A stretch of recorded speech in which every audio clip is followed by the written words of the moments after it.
পরিবারতন্ত্র স্বৈরতন্ত্র একসঙ্গেই চালু হয়েছে। এটা থেকে মানুষ মুক্তি পেয়ে গণতন্ত্রের দিকে ধাবিত হবে ইনশাআল্লাহ।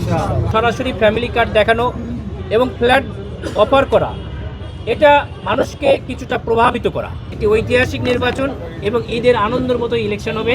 আমরা বাংলাদেশের জন্মলগ্ন থেকেই বাংলাদেশে একটি সুষ্ঠু নির্বাচন আমরা কোনো সময়ের জন্য পাই নাই, যার ফলশ্রুতিতে জুলাইয়ে আমাদের অসংখ্য ছাত্র যুবক বোনেরা জীবন দিয়েছে। আমরা আশা করি ভবিষ্যতে বাংলাদেশে আর কোনো মায়ের বুক এভাবে খালি হবে না। সেটা যদি না হতে হয় তাহলে আমাদের সকলকেই বেশ কিছু দায়িত্ব নিতে হবে। আপনারা প্রত্যেককেই আমাদেরকে এই দায়িত্ব বহন করতে হবে। আমি গতকালকেও একটা কথা বলেছি যে আমাদের সাংবাদিক ভাইরাই সবচেয়ে গুরুত্বপূর্ণ এই পার্শ্বে ভূমিকা পালন করবে। আমাদের সাংবাদিক এবং আমাদের শিক্ষকরা যদি তাদের নিজের বিবেককে কোনো দলের কাছে বিক্রি বা বন্ধক না রাখে তাহলে ভবিষ্যতে দেশে আর স্বৈরতন্ত্র চাড়া দিয়ে উঠতে পারবে না ইনশাআল্লাহ। আমরা আশা করি আগামীতে বাংলাদেশের জন্মলগ্ন পরস্পরাই যে পরিবারতন্ত্র স্বৈরতন্ত্র একসঙ্গেই চালু হয়েছে, এটা থেকে মানুষ মুক্তি পেয়ে গণতন্ত্রের দিকে ধাবিত হবে ইনশাআল্লাহ।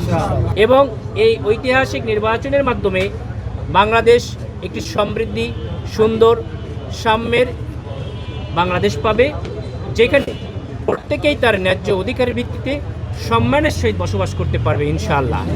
আগামী নির্বাচন আমাদের প্রধান উপদেষ্টা এবং আমাদের সেনাবাহিনী প্রধান যেটা আশা ব্যক্ত করেছেন যে একটি ঐতিহাসিক নির্বাচন এবং ঈদের আনন্দের মতো ইলেকশন হবে। আমরা মনে করি আপনারা সবাই বেশ এনজয় করছি। এই যে একটা পরিবেশ, অতীতে এই পরিবেশটা ছিল না, যে নমিনেশন পেপার জমা দেওয়া, সব ব্যক্তি বা দল সবাই মিলে তাদের মতামত ব্যক্ত করবে, আমরা মিছিল করব, আমরা যার যার মতামত জানাবো, জনগণের কাছে যাব, জনগণ আমাদের কাছে আসবে, এটাই নির্বাচন। এবং এই আবহাওয়া একটি সুন্দরভাবে কোনো রেষারেষি, কোনো মারামারি, কোনো কাটাকাটি এটা হবে না। আমরা পরস্পর সৌহার্দ্যের ভিত্তিতে যার যার আদর্শ তারা জনগণের কাছে আমরা তুলে ধরব। আপনারা আপনাদের মিডিয়ার মাধ্যমে নিরপেক্ষভাবে সেটা মানুষের কাছে তুলে ধরবেন এবং একটি সুন্দর সুষ্ঠু নির্বাচনের জন্য আপনারা সবচেয়ে বড় ভূমিকা রাখবেন।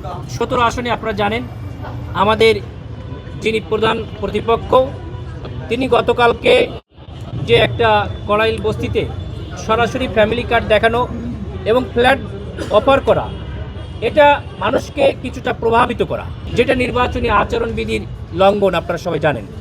এটার জন্য আমরা সে যত বড়ই হোক না কেন তাকে অবশ্যই আমাদের আইনের ঊর্ধ্বে কেউ থাকবে না। ইভেন আমি হলেও থাকবো না, আপনি হলেও থাকবেন না। এই যে আইনের শাসন আমরা নিয়ে আসতে চাচ্ছি, এই আইনের শাসনের জন্য আমরা লিখিত আকারে আমাদের একজন ভাই আজকে আমাদের এখানে অভিযোগ দিয়েছি। আমরা আশা করি নির্বাচন কমিশন বিধি মোতাবেক সেটা তাদের যেটা করা দরকার সে অনুযায়ী যদি পদক্ষেপ নেন তাহলে কোনো দলই কোনো ব্যক্তি নির্বাচনে বিশৃঙ্খলা করার সামান্যতম কোনো সাহস পাবে না।